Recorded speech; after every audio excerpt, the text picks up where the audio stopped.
Saints Row 2022 version. What a travesty. A lot of people were looking forward to Saints Row, kind of seeing a revival of some sort, and that's why when they announced the new game, people were excited about the prospect of going back into essentially a far more ridiculous version of a Grand Theft Auto-like open world. But, we saw that trailer that they first released, and already it was giving off vibes that people were like, I don't know about this, I'm going to have to wait and see more of it. And then the game came out, and, well, the scores really speak for themselves. The Metascore sitting at a rather low 61, and the user score is not faring particularly well at a 2.9. And the fact of the matter is that there's very little about this game that's actually good. It doesn't look good. It's fairly ugly overall. The open world design is not particularly inspired. It feels really empty. The activities are not particularly well designed or fun to partake in. The story and characters are not great. The characters in particular are just not very likable or just kind of cringy and annoying.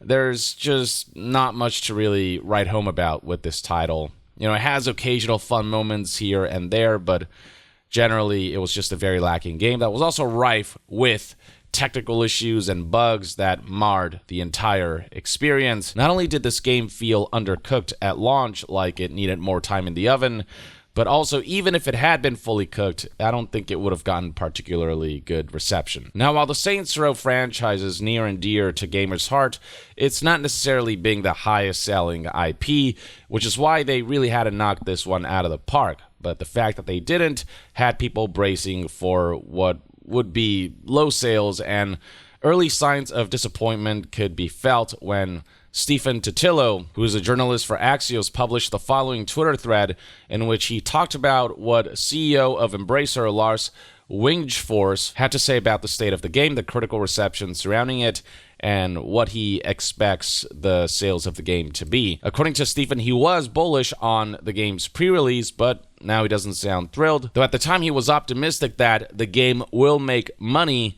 We'll see exactly how that turned out in a second, but at the time, back in September of 2022, here's what he had to say. Personally, I had hoped for a greater reception of the game. It's been a very polarized view. There is a lot of things that could be said and details around it. I'm happy to see a lot of gamers and fans happy. I don't know where he looked to find happy fans. I think the fans were among the most disappointed with this game. This was just not the standards that they were expecting for a modern, next generation Saints Row game. The previous entries are better and they're years and years old. At the same time, I'm a bit sad to see also fans not happy. That's the general sentiment. I've not met anyone who's been really happy with this game. At best, I've heard it's decent fun, but that's not particularly high praise. Generally, the consensus is this is probably not a game you want to get at full price. The quote continues with, "It's difficult. I think we need to wait until the quarterly report in November to have more details." He then proceeded to express that he believes that the game will be able to make some of its money back, stating that I'm confident we'll make money on the investment. Would it have as great a return of investment that we have seen in many other games? Not very likely, but we will make money, and that's a good starting point. That really didn't pan out as he expected. Again, we'll get to that in a bit. Essentially, whether we can expect more Saints Row games down the line, given how poorly this one was received, and given that it's likely to disappoint in sales. He said, obviously, you always want every installment of any IP to be greater than the last one, but what you do is evaluate your position, the outcome, and there are hundreds of people engaged in this game in the group. I still have a great trust in those people, and I'm sure they will recommend things for the future. And then according to Stephen, later in the investors meeting, according to Embracer CEO, Saints Row was described as one of the harder ones when it comes to projects that will have a high return on investment. So you can tell that the CEO of Embracer himself was kind of bracing himself, no pun intended, for what's to come. Now, while I don't know how accurate this is, there are reports out there that, according to analysts, for the Saints Row reboot to break even, it has to sell 2 million units. That's just to get the returns on the investment to make a profit, obviously you need to sell more than 2 million copies, which does seem to go in line with reports on how expensive it was to make the Saints Row reboot. According to this report by twistedvoxel.com, and based on information that was relayed by Embracer itself, Saints Row reboot cost over $100 million to develop, which led to big losses for the publisher. That makes it among the most expensive AAA games ever made. There are not many games that have crossed the $100 million mark when it comes to its total cost. So right here, when it comes to official figures, you can see that there are a number that cross the $100 million mark when it comes to the investment that was put into these games, but many of them tend to sit below $100 million. There are some here that are based on unofficial figures, estimates, and the like that also don't have many that go above $100 million in cost.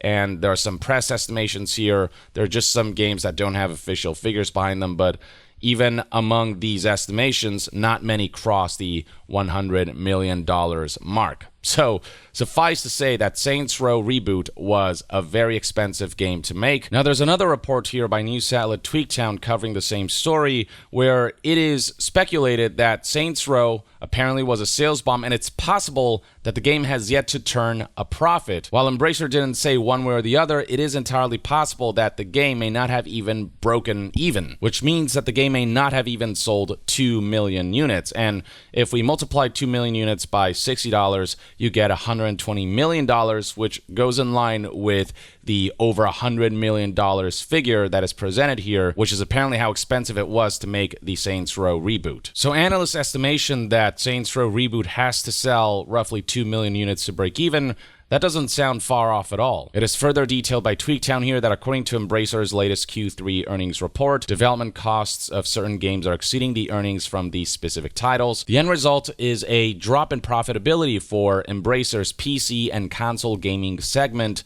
as certain games like Saints Row delivered lower than expected return on investment. A return that may not have even broken even, that may not have generated any profit whatsoever, that may have led to just significant losses. And the fact that Embracer hasn't disclosed the specific sales figure for the Saints Row reboot likely means that they are ashamed of the numbers and don't want to put that out there as to not draw negative press. That's what corporations tend to do when sales figures for a product are really bad. They tend to keep those figures vague or just completely veiled. Now, apparently Embracer is not willing to close out Volition, which is the development studio that made Saints Row, or put the Saints Row franchise on ice, but they're going to be scrutinizing what projects they greenlight in the future a lot more strictly. Going back to Twisted Voxel's article, it reads right here that Embracer has therefore increased management focus and efforts to optimize investments and efficiency across the group even further. It states that each project has to earn its right to exist,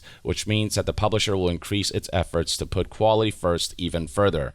That's what one can hope, because people wanted a brand new Saints Row game to exist, but it was important for it to be good first and foremost. We've seen time and again throughout gaming history that just having a popular IP name attached to a project isn't going to guarantee sales. The quality has to be there. The word of mouth has to spread about how good a game is. And Saints Row isn't even that popular of an IP. Generally, only hardcore gamers know about that franchise. So reviving this long dormant franchise was an uphill battle, one that was possible to overcome. It's Saints Row. I mean, it's ridiculous, it's open world, and it's got all this frenetic, chaotic action that could have paved the road to some genuinely incredibly fun gameplay, but it was botched by just uninspired design, by broken technical elements, by unlikable characters, by just all of the wrong moves that you could have made for a new Saints Row title that could have thrived in this modern era had it just been made better, conceptualized better, had a better vision for it, had taken more time, had been more fleshed out. But what we're left with instead is the unceremonious death of an IP that's probably going to remain dormant for a while longer before we see a new entry, if that even ends up happening ever. Embracer did say that they're not closing out Volition or putting the Saints Row franchise on ice, but that doesn't mean that they're keen on working on a brand new game, especially after the failure of this latest one.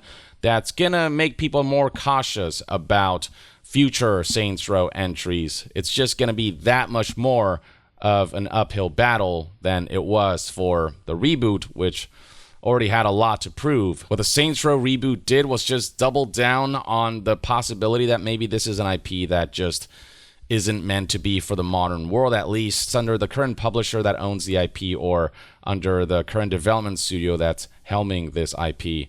Maybe it's time to hand off Saints Row to someone who will know what to do with it. Or maybe it's best to let the franchise die off instead of desecrating its corpse further, because it's painful to have hope for a revival that makes sense in the modern era, that has a lot of potential, only for that chance to be completely squandered in such an epic way, to the point where many are calling the reboot of Saints Row one of the most disappointing games of 2022 and straight up one of the worst games of 2022, at least as far as high-profile games are concerned. It's a damn shame how all of this turned out. So yeah, that's kind of what's going on with Saints Row right now. At best, it's made very little money. At worst, it has not made its money back, and this has been a huge loss in investment.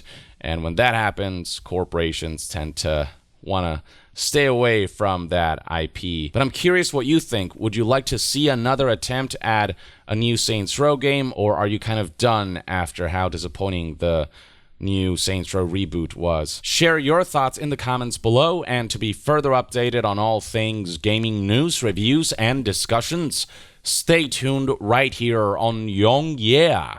I'll see you guys next time. Young out.